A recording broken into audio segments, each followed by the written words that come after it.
Bonjour à tous, bienvenue dans la vidéo. Aujourd'hui, on va aller directement vers du concret car en fait, vous le savez, le ton monte entre l'OTAN et la Russie.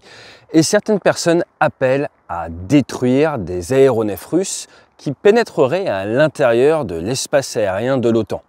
Donc ce que je vous propose dans cette vidéo, c'est d'essayer concrètement de se mettre à la place du pilote qui conduit ce type d'interception et de voir en fait qu'est-ce qu'il pourrait se passer à 30 000 pieds au-dessus du sol, au-dessus de l'espace aérien qui pourrait nous amener à apprendre dans les prochains jours, dans les prochaines semaines, eh bien qu'un avion d'un côté ou de l'autre a été détruit. Alors je vous rassure, c'est pas parce que par exemple un aéronef va être abattu que nous sommes en Troisième Guerre mondiale. Il y a eu des cas déjà par le passé dont nous avons parlé sur cette chaîne, mais je pense qu'à l'heure où même certains généraux de l'OTAN expliquent que tout repose sur les épaules du pilote, spoiler alert, c'est pas tout à fait vrai, il est plus qu'urgent de se mettre à la place de ce lieutenant, de ce capitaine, de ce commandant, et de comprendre 1. Comment se déroule une interception et surtout 2. Quel type de réaction un avion intercepté peut avoir et quelles conséquences au vu du narratif ambiant. Aujourd'hui, notre partenaire, vous le connaissez, c'est Saily. Il propose des eSIM qui vont vous permettre de vous déplacer sans avoir à vous éclater le cerveau, à essayer d'éviter de faire exploser votre forfait. Alors pourquoi je vous parle de ça tranquillement, juste à côté du soleil avant d'aller faire mon footing? Parce que l'on soit professionnel de l'aérien, que l'on soit fan de sport, eh bien généralement, on est amené à se déplacer. Et il n'y a rien de pire quand on se pose sur une destination étrangère que de se retrouver au roulage à recevoir un SMS qui vous dit que vous venez d'éclater votre plafond de hors forfait. Ça m'est arrivé. À partir de là, il faut anticiper. Vous le savez, 90% du succès de la mission, c'est l'anticipation.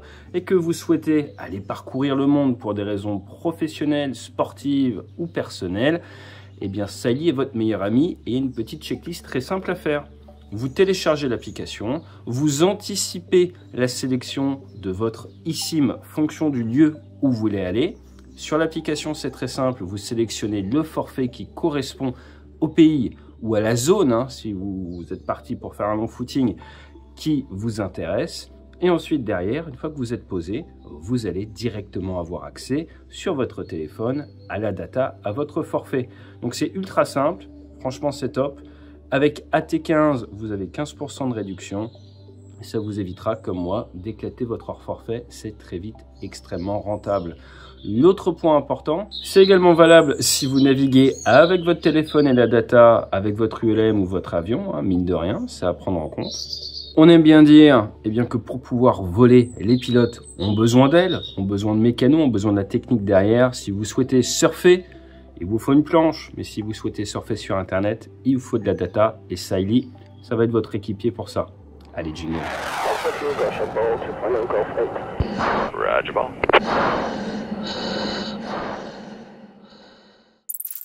L'OTAN communique pas mal sur les interceptions et nous révèle en source ouverte qu'il y a 5 grandes étapes dans une mission d'interception. La première va être la détection. Grâce à des radars, ils vont pouvoir détecter une surface équivalente radar qui n'émet pas au transpondeur, qui ne dispose pas de plan de vol et ils vont donc se demander de quoi il s'agit. À l'heure actuelle, c'est principalement le CAOC, le centre des opérations de UDEM North, qui va s'occuper de tout ça et qui va, si besoin, tasquer, comme on dit, demander à une QRA, donc à des assets, à des avions qui sont en alerte d'une des 32 bases de l'OTAN, de décoller.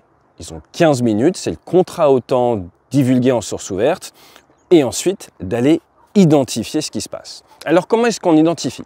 Traditionnellement, on fait des VID, Visual Identification, on va voir à vue. Mais désormais, nous avons des systèmes, notamment des systèmes optroniques comme l'OSF du Rafale ou des pods initialement pensés pour l'air-sol, utilisables en RR, qui vous permettent de très loin d'avoir une idée si c'est un IL-20, un Sukhoi 27 ou autre chose. Donc vous allez pouvoir faire cette identification tout en restant loin, ce qui peut être une situation d'avenir si vous risquez de vous faire tirer dessus, si vous ne savez pas trop ce que vous veut la menace, ou sinon, ce qu'on voit actuellement, la situation classique, on vient se rapprocher pour venir se mettre à côté.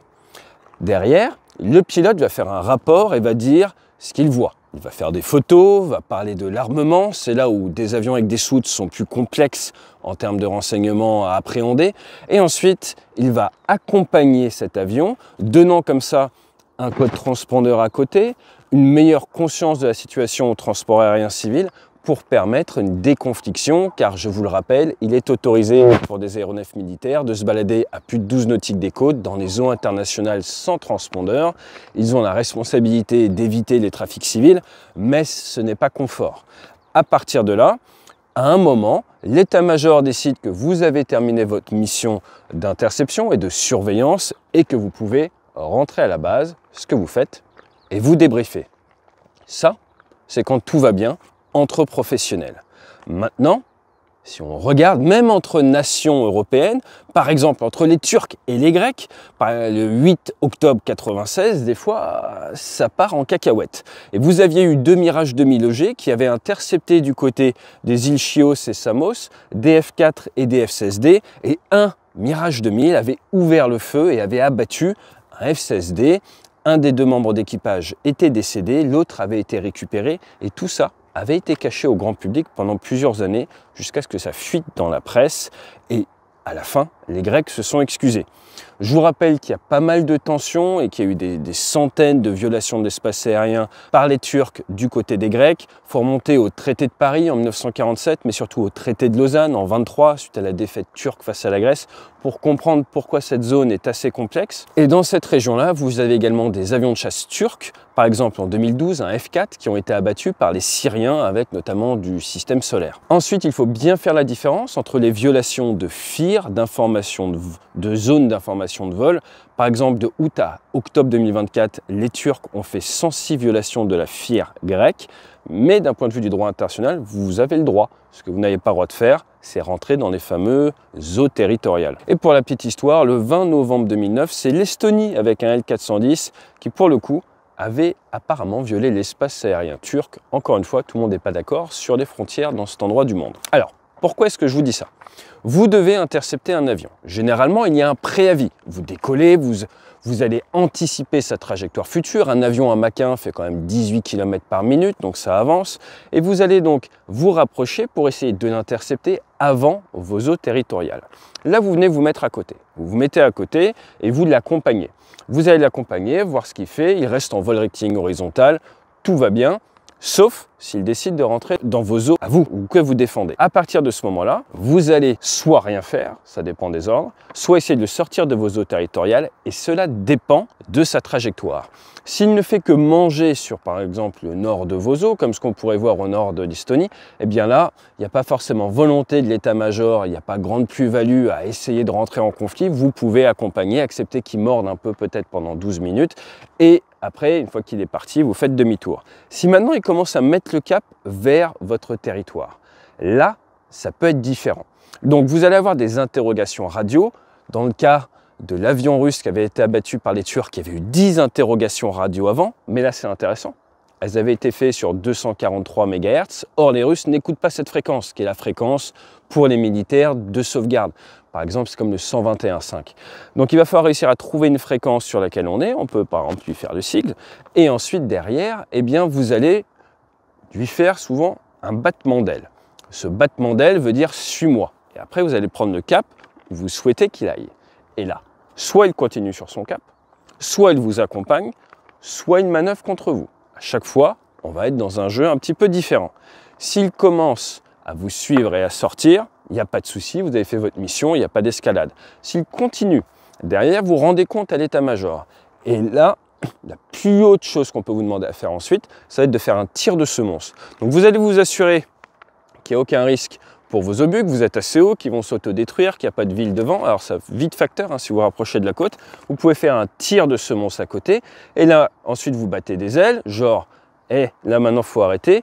Vous pouvez même, avant, si besoin, envoyer des leurres. Donc on peut dire leurre infrarouge, bien visible. Ensuite, tir de semonce. Donc à la radio, ça donne rien. Le battement d'aile, ça donne rien. Les leurres infrarouges, ça donne rien. Le tir de semonce, ça donne rien. Il continue.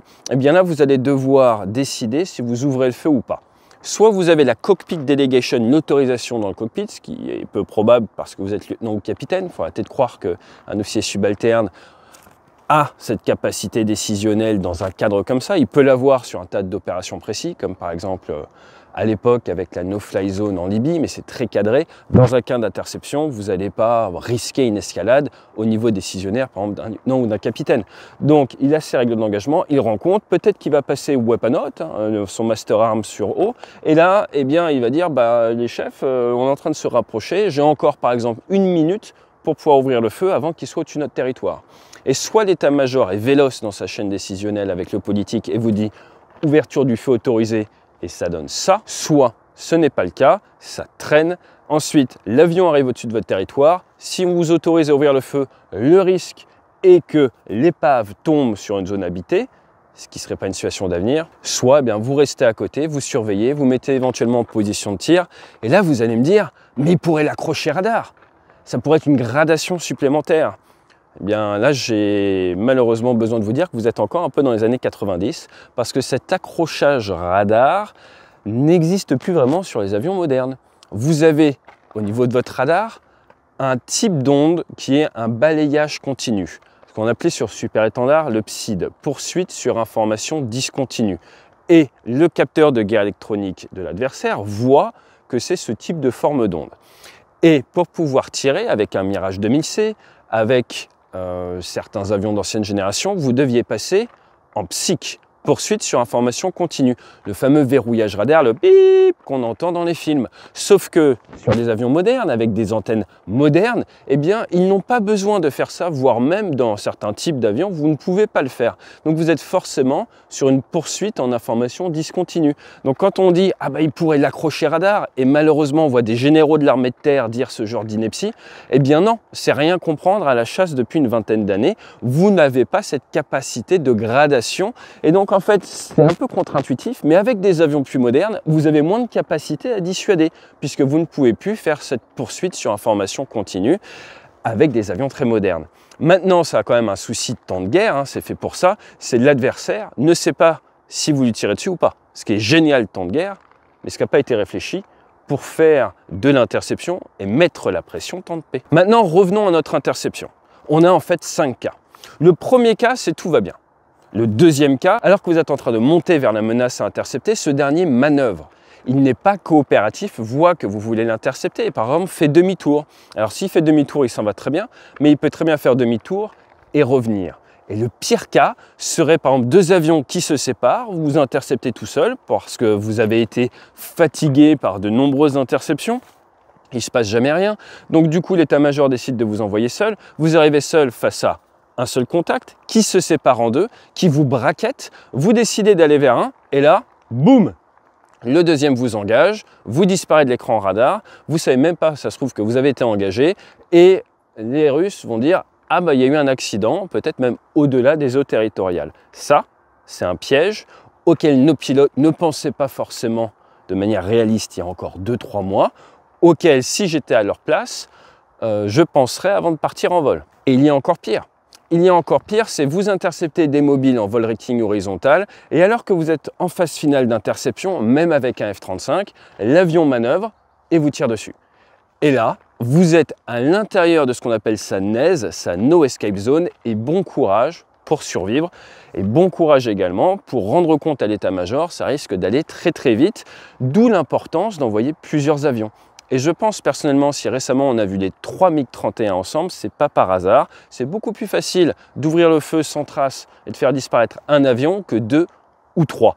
Et j'espère que l'OTAN va continuer à envoyer des patrouilles de 2 ou 3 avions parce que si vous faites du 1 contre 2, il y a plus de chances que les gens soient un petit peu nerveux et qu'ils puissent en tirer en ouvrant le feu les premiers et en disant qu'ils ont fait que se défendre. On a un autre cas qui est que vous êtes dans l'interception, vous êtes venu à côté, tout va bien, et d'un coup, l'avion intercepté manœuvre. Alors vous êtes à côté, vous n'êtes pas forcément dans une bonne position, vous pouvez être en train de battre des plans à côté et là il break vers vous. Qu'est-ce que vous faites? Eh bien, vous allez manœuvrer votre avion, essayer de vous mettre offensif, ça s'appelle un dogfight, mais initialement, généralement, vous n'ouvrez pas le feu.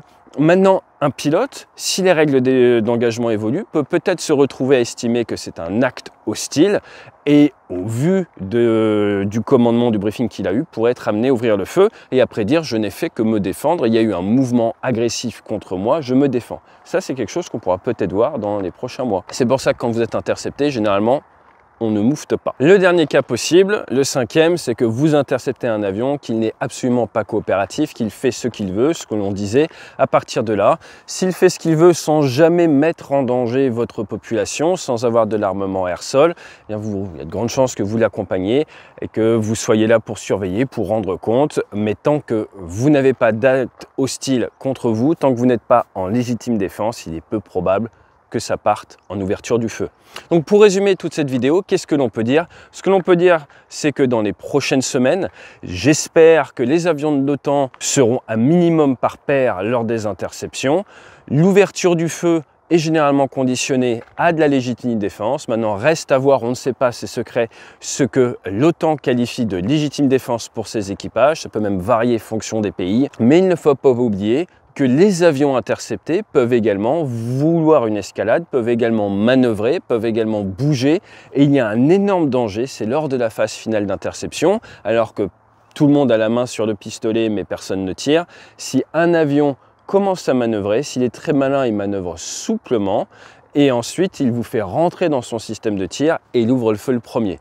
À partir de là, ça risque de se finir en ouverture du feu contre ouverture du feu, mais dans certains cas, si c'est très bien joué de la part de l'avion intercepté, vous pouvez être surpris et on peut se retrouver à avoir des pertes du fait de la nature même de ce temps de paix, ce temps de crise, ce temps d'interception et des règles d'engagement qui y sont associées. Alors, on a forcément des techniques pour essayer de réduire notre signature infrarouge, pour essayer de faire l'interception sans pour autant rentrer dans le volume d'armement adverse. Mais si nous sommes face à une menace qui évolue, ou pire, une menace, imaginez les 3031 qui se séparent et qui se retrouvent en supériorité numérique à un moment donné, ça peut poser un souci.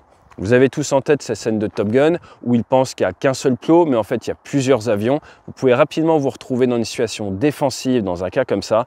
Et dans le monde des missiles infrarouges, dans le monde des missiles longue portée, ça peut porter à préjudice. J'espère que cette vidéo et ces petites animations vous auront permis d'y voir un peu plus clair. De mon côté, je vais à Fourques, on va faire un petit peu d'avion. Normalement, on ne devrait survoler aucune zone interdite, donc il n'y a aucune raison d'être intercepté par la PPS, par la posture permanente de sûreté, cette fameuse QRA que l'on a un petit peu partout en France pour notre sécurité. Maintenant, point important, je vous ai parlé de vol avec des pilotes à bord. Pour ce qui est des règles d'engagement sur du drone, forcément, on est sur une facilité d'ouverture du feu qui est tout autre pour une raison très simple, il n'y aura pas mort de combattants adverses. À partir de là, pour le politique, la décision d'abattre un avion habité est beaucoup plus compliquée que la décision d'abattre un drone.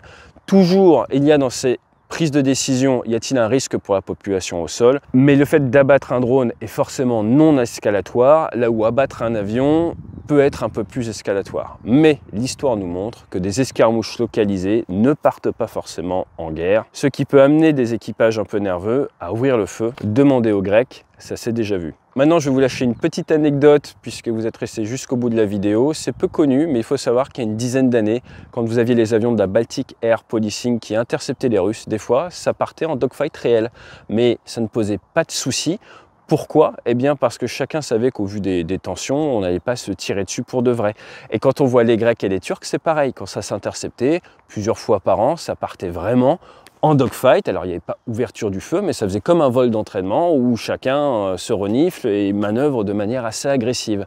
Vous vous doutez bien que ce qui était possible il y a 10 ans, si aujourd'hui, demain, on a une interception et que les Russes commencent à manœuvrer, on risque beaucoup plus de se retrouver dans une détection d'actes hostiles, d'ouverture du feu, que ce qui était acceptable il y a 10 ans. Donc le contexte géopolitique impacte les règles d'engagement, impacte ce qui se passe dans les avions, et plus que jamais, il est de bon ton de rester en vol rating horizontal si vous êtes intercepté en 2025.